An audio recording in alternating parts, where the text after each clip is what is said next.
Então, hoje o assunto que eu quero trazer com vocês é uma grande preocupação que muitas pessoas têm, parece até que virou modinha, e não é modinha isso, hein?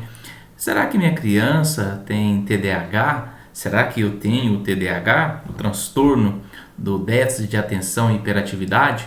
Olha, a gente sabe que é um transtorno do neurodesenvolvimento. Como que acontece isso?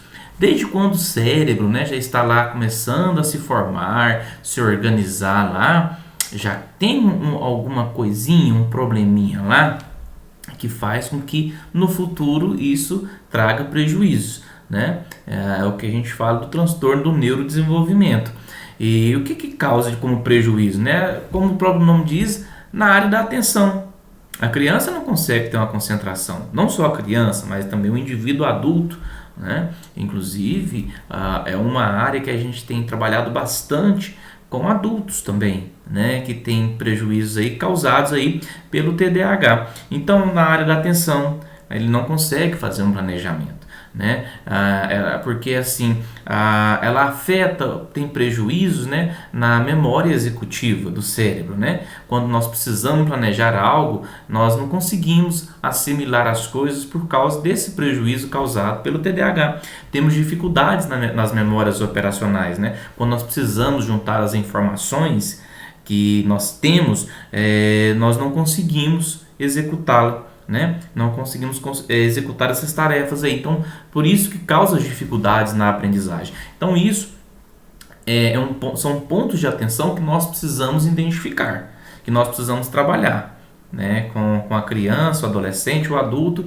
que supostamente tenha o transtorno ou, né, que seja de fato identificado o TDAH, né? Eles causam problemas, né? Causam os atrasos motores, a criança demora a segurar ali, né, para poder escrever, tem dificuldades, né, nesse desenvolvimento da execução do motor, atrasos na fala, né, dificuldade de executar as tarefas de casa, da escola, né? Então, assim, causam bastantes prejuízos durante a vida acadêmica, durante a vida escolar e na vida social também, né? Como o próprio nome diz, é um transtorno que causa prejuízo, né? Na prática, quais são esses tipos de transtorno, né?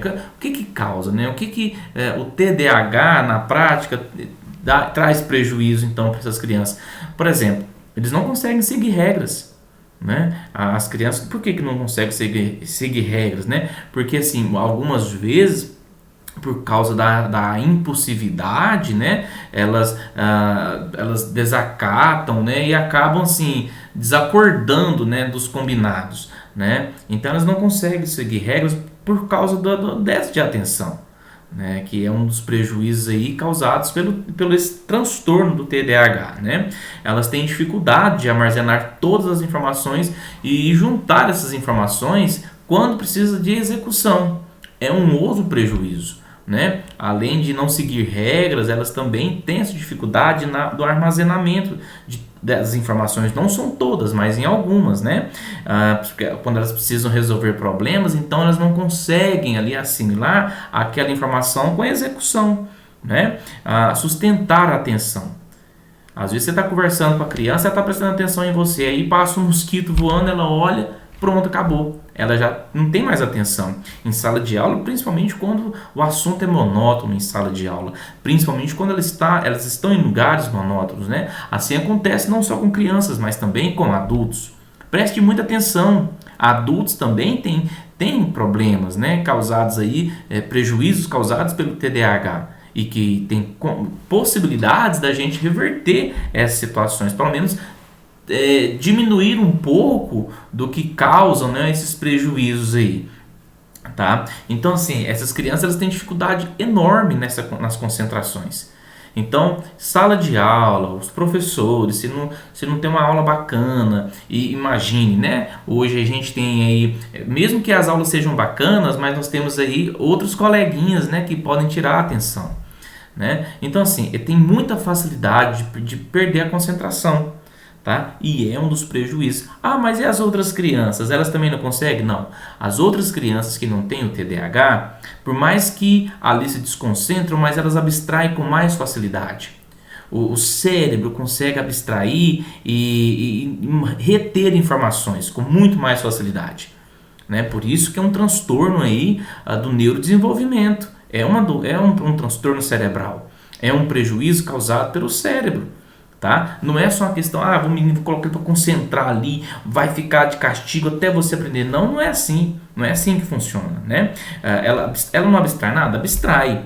As crianças que têm o TDAH, ela abstrai, mas pouca, né? Mas aquele pouco para ela é muita coisa, né?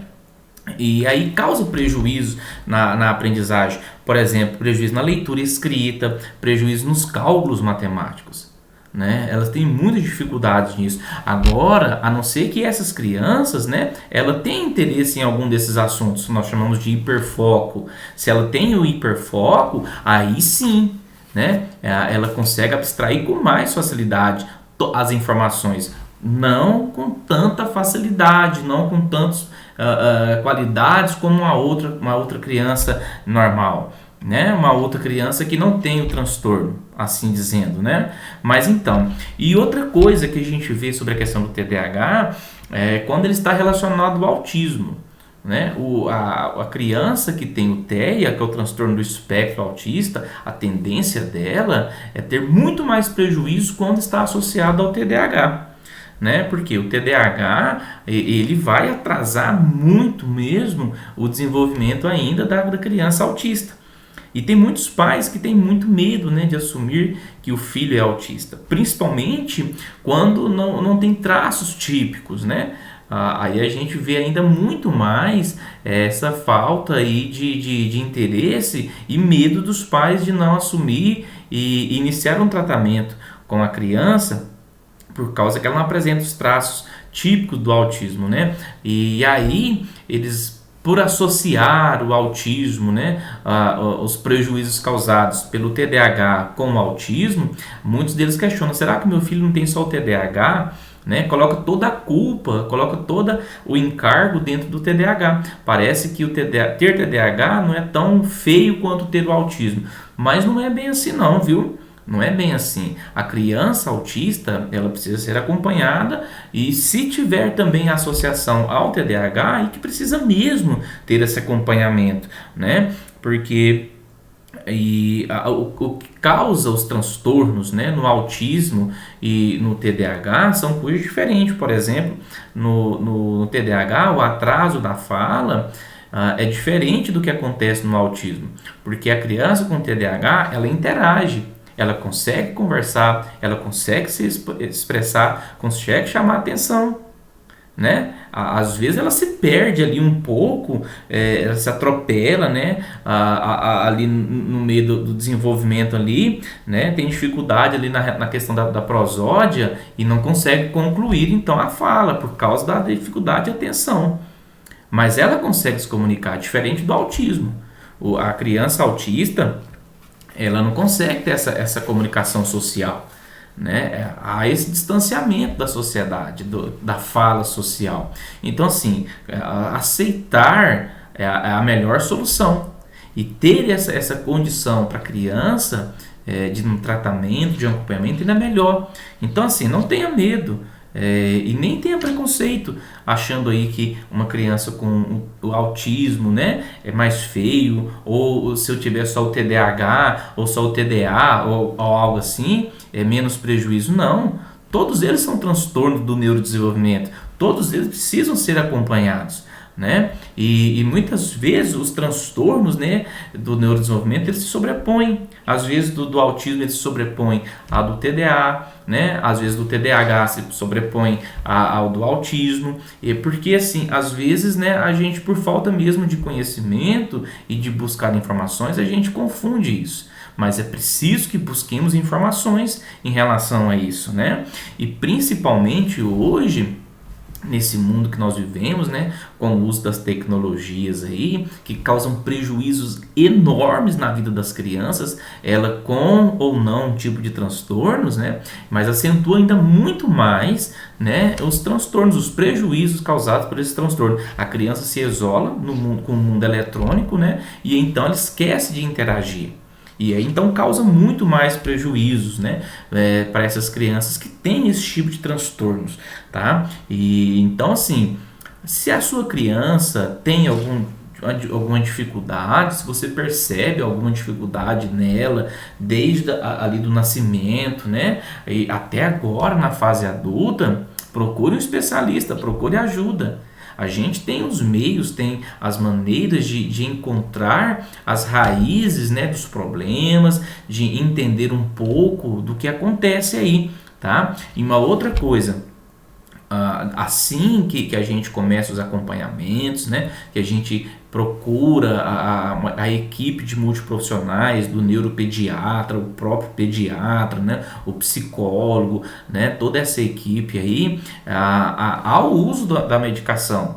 Então, assim, o que se deve fazer é procurar a ajuda de um especialista, né, um médico de confiança, para que haja, então, esse acompanhamento medicamentoso também e fazer as terapias, tá? Então, assim, não tenha medo, né? E também não fique angustiado aí, achando que a sua criança ou até mesmo você tem um problema irreversível ou algo que vai afastá-la do convívio social. Pelo contrário, nós estamos aqui para isso e, né, estudamos e pesquisamos e existem N pesquisas, N, né, instrumentos que ajudam a melhorar e dar qualidade de vida para essas crianças, adolescentes e até mesmo adulto. Nos próximos vídeos nós iremos focar um pouco mais nessas questões, né, dos transtornos, né, como que funcionam aqui as terapias, né, como que a gente faz, que tipo de instrumentos que nós utilizamos, como que são as avaliações, tá? Isso para vocês não ficarem tanto com medo, né, e nem ficar com receio de buscar ajuda. Tá certo? O que importa aqui agora é o desenvolvimento cognitivo da criança. O que importa é o seu desenvolvimento, né? Como eu disse, às vezes não é só a criança, o adulto também ele sofre com alguns prejuízos, tá certo? Então, o que importa agora é a busca dessa ajuda e assim podermos trabalhar, né, essas situações e dar condições e qualidade de vida melhor para todos vocês. Tá bom? Um grande abraço e até lá!